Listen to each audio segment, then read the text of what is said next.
Em termos de conceituar o que seja contribuinte em relação às operações que são destinadas para fora do Estado, para o chamado não contribuinte, a gente, e vocês bem sabem que existe conceitos, o conceito do contribuinte é aquele que justamente que tem de modo habitual ou aquela circunstância de caracterização de volume em que vai ser praticado, né, nessa habitualidade, em relação a situações de circulação de mercadoria e prestação de transporte, prestação de serviço de transporte interestadual, intermunicipal e de comunicação.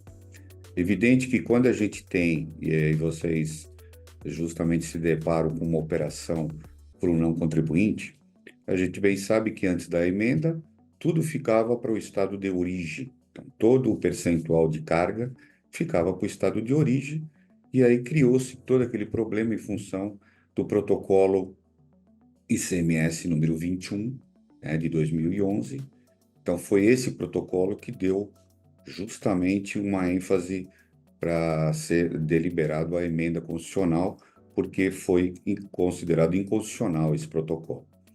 Então, a partir de então, com o início da eficácia e vigência da emenda, e propriamente dito, desse chamado diferencial para o chamado não contribuinte, nós tivemos uma partilha em 3 anos, e a partir de 2019 para frente, tudo ficou em relação ao diferencial para o estado de destino.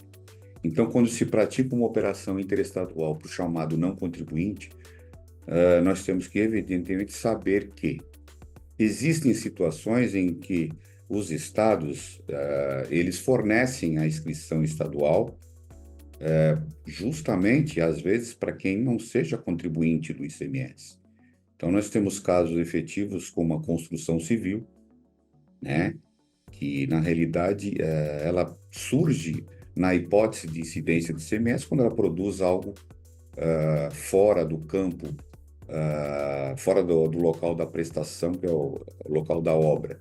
Então, ela ficaria, nesse caso, ao produzir a mercadoria a ser colocada na obra, ela ficará justamente sujeita ao ICMS, e nos demais, evidentemente, ela estará justamente dentro da hipótese de incidência somente do ISS.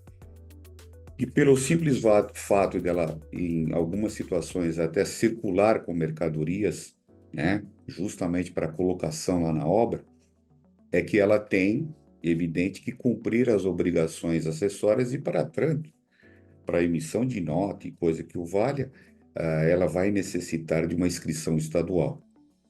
Então, os estados devem deliberar esse detalhe, e mesmo, evidentemente, ela não sendo contribuinte, em alguns estados, como até o estado de São Paulo, se tem até um anexo próprio, justamente para aquele chamado não contribuinte, né? E é o caso efetivo da construção civil. Então, a construção civil, hospitais, escolas, né? E é evidente, as pessoas físicas, essas são conceituadas como não contribuinte.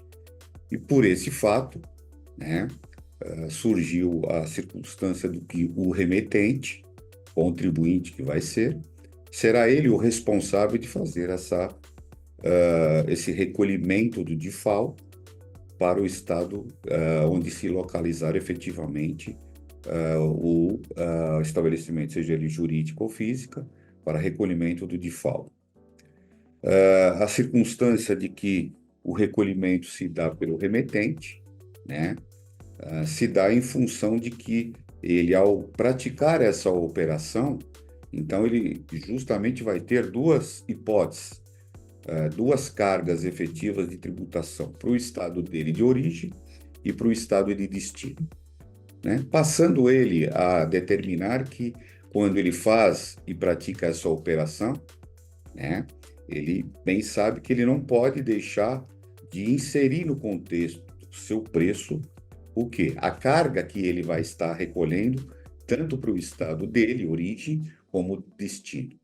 E aí, por si só, ele tem que fazer a inserção no preço efetivo, né, que ele vai estar cobrando do seu cliente, ok? Então, eu esqueci também das instituições financeiras também, que entram no rol do conceito de não serem contribuintes de ICMS. Detalhes surgiram, né, efetivamente com a própria situação dessa cobrança, em função de que, ao vender para um estabelecimento em um estado e entregar em outro, então, de imediato surgiu aquele problema de onde efetivamente seria o local de recolhimento. Então, nós temos na própria circunstância de lei complementar que o recolhimento se dá efetivamente onde a mercadoria fisicamente será entregue, tá? E não efetivo só em função do faturamento, tá? Então, esses são detalhes que vieram, né, de encontro à emenda constitucional e que surgiu em função dos problemas de aplicabilidade, né? Aquele detalhe que justamente se deu em função da lei complementar ser assinada pelo presidente no ano seguinte à sua determinação e votação lá no Congresso Nacional. Tá?